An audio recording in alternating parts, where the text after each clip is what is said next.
Africa Enlightenment Center, Religious, Political, and Social Enlightenment. New Atheism began with the publication the movement, let's say, that we call the New Atheism began with the publication of a number of books that became bestsellers in the period 2004 to 2007. Began with The End of Faith by Sam Harris, who was a philosophy student, a degree in philosophy, and working on a PhD in neuroscience, a really young guy. But he set the whole thing off. Then he followed that up with a letter to a Christian nation, responding to the thousands of letters that he had gotten over the first book. Then we had the blockbuster of the bunch by the famous zoologist Richard Dawkins, who wrote The God Delusion in 2006. This was on the New York Times bestseller list for 41 straight weeks. Then there was Daniel Dennett's Breaking the Spell, which was not so much about atheism, but trying to convince everybody that religion should be studied scientifically. Then my book, God, the Failed Hypothesis, came out, and then finally Christopher Hitchens' God is Not Great. Probably can't read that, but its subtitle is How Religion Poisons Everything. Now let me just mention a word about my book. In my book, I think, it was a unique book. Many people have agreed with that, and many of the reviewers agree that it does take a unique position. Thousands of books have been written arguing that there's no evidence for God, and most of them have said, yes, but it's possible that God still exists because absence of evidence is not evidence of absence.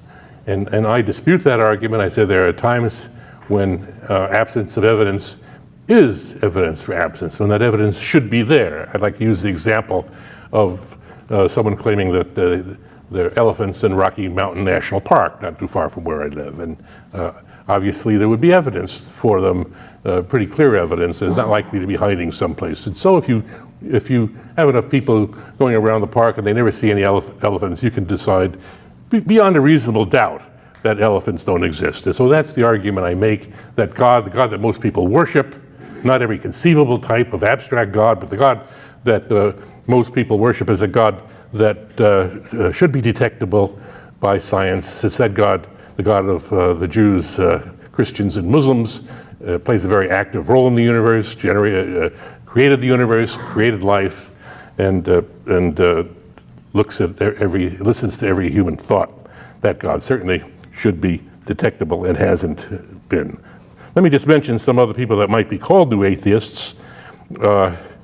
There's Dan Barker, who has a nice new book out called Godless. Dan Barker is the co-president of the Freedom from Religion Foundation, the largest free-thinking group in the country.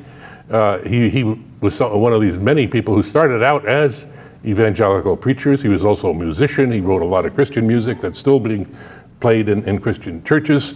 But he tells in this book in particular, and in an earlier book, how he just couldn't, as he thought more and more about it and learned more and more about it, he couldn't be religious. And the same thing was true with the next guy I want to mention, John Loftus, who has also a 2008 book, Why I Became an Atheist. Again, a former preacher who, the more he learned, the more he decided God couldn't exist. Then, just to give you a mixture of people, John Allen Paulos is a well-known mathematician who's written a number of books, and he has this one called Irreligion. And Jerry Coyne is a biologist who has written Why Evolution is True.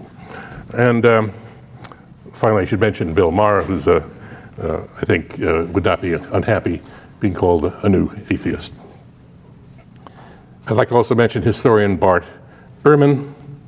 Bart Ehrman was also a preacher, very devout Christian, went into the study of religion of the New Testament because he wanted to learn more about Jesus and so on.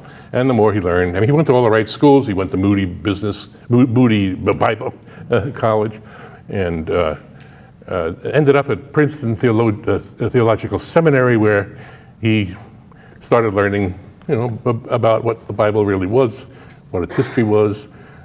He studied it in the original Greek and eventually became a non-believer.